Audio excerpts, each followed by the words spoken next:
maybe you want to be the next Hemsworth or live the American dream, or you've got soulmates in America and you want to be reunited.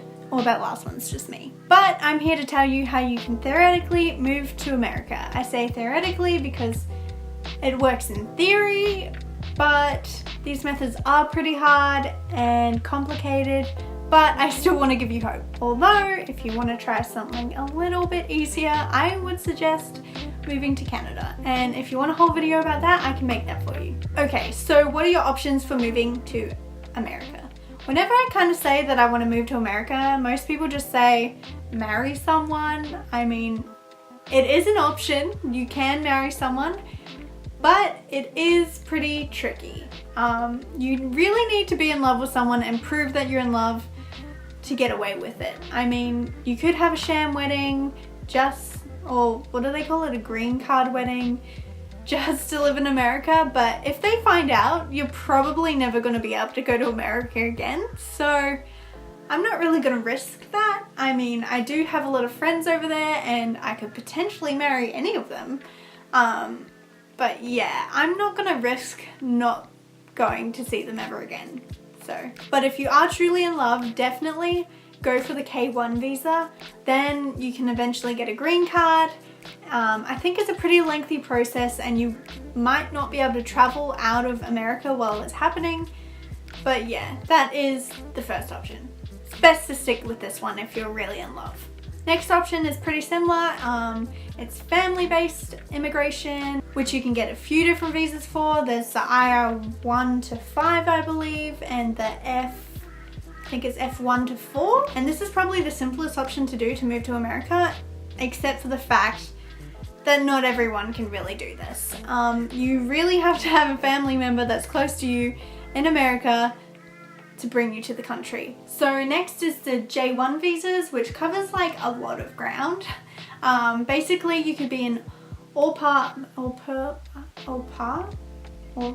I've never said that word out loud. I hear other people say it. Au pair. Tell me in the comments how to say it. I don't know. But anyway, yeah, so you can basically be a nanny, do things like camp counseling, interning, or you could be like a student going over to America. And it's basically for young adults to kind of get a feel of what like America has to offer. Typically, depending on which way you get in, it lasts about 3 months to a year. I think if you're a nanny, you can extend it for another year, so you can have it like up to 2 years. Obviously, camp counseling and like studying, it's only going to be for the duration of what you're doing. Camp counseling will only be in the summer. Yeah. And if you do the internship, I think it lasts for a year and you have to kind of find something in your field to intern in. So yeah, there's quite a few options in this category, but it is kind of limiting because you have to do like what you came there to do. You can't really just like kind of travel around and work whatever job. You have to do nannying or whatever. Next one's for the working professionals. This is kind of a harder one to get, but I'm gonna throw it in here because it is an option. Basically, there's the E3 visa or the H1B visa. So basically it's for skilled professionals to go work in America, and you basically have to be bloody good at your job for someone to sponsor you to come into the country and basically say that you're better than anyone in their country. So it's a pretty sweet deal that you get sponsored through your job, but then you're pretty much glued to that job, and if you want to leave the job, you basically have to find someone else to sponsor you, or you got to leave America. So it's kind of hard to get because, I mean, I don't really know a lot of jobs that I could get to do that. Maybe if you were like an engineer or something where it's you really need a lot of skill and you might have needed to study for a long time to get. Maybe that's how you'll get a job in America like this. But yeah, it's not really an ideal way to go to America for me, but if it works for you, definitely do it. Alright, so the O1 visa. It's basically for people with extraordinary abilities. You gotta kind of be really good at what you do. You gotta be like an artist or a businessman or a sportsman who is going to America and will really like benefit your art. I think you can also be in science or education, and It's kind of like a visa where you will go to America to expand your knowledge in the field. You'll gain a lot from going to America, or America will gain a lot from you being there. I think a lot of like big vloggers, bloggers, artists, musicians do it this way, but you have to have a lot of proof behind it to show that you have a lot of credibility. You kind of need a following. It's basically for famous people. Famous people can get the O1 visa, probably, I don't know. So the last one is probably the greatest one. It's a green card lottery. Yes, America has a green card lottery. Sounds like something from a movie. But basically you put your name into a ballot, and if you get through, you get a green card. I mean, it's not as simple as that. There's a lot of steps in between it.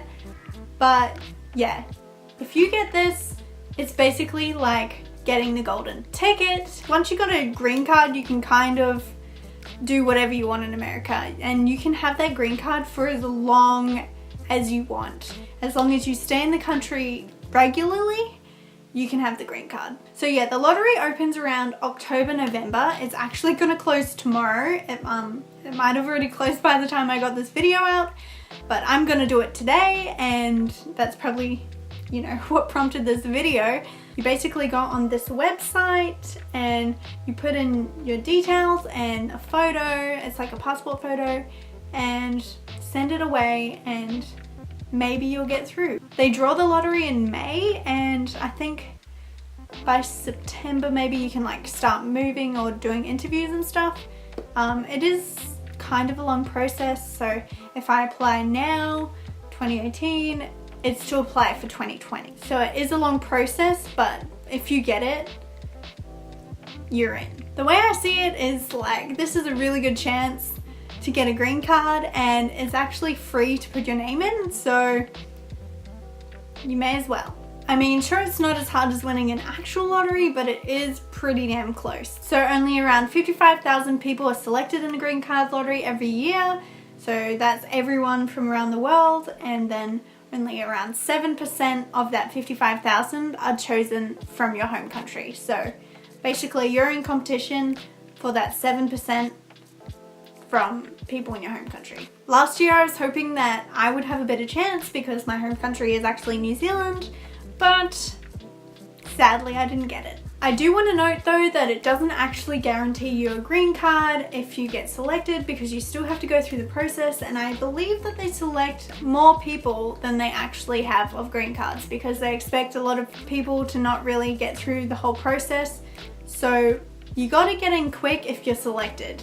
So yeah, this is a pretty unlikely way to move to America, but you know, you gotta be in it to win it, and you could get a green card out of it. Personally, that is the option that I'm chasing, and until that golden ticket is granted to me, I am doing my own option, which is visiting my friends as much as I can afford and as much as the US allows me. So that is all the ways that you can move to America. Hopefully this kind of helped you out. I know it can be very stressful, especially if you really want to live there. Let me know in the comments what method you plan on using, or if there's any methods that I maybe missed. And if you want more videos like this, I do really want to make videos about how to move to different countries. I think I might do Canada next because I actually lived in Canada for a while, so I've actually done that method. Yeah, I'm interested in learning how to move to everywhere because I want to live everywhere. And yeah, until next time, keep wondering. I never said my name. I literally never say what my name is. I'm Jen. Keep wondering.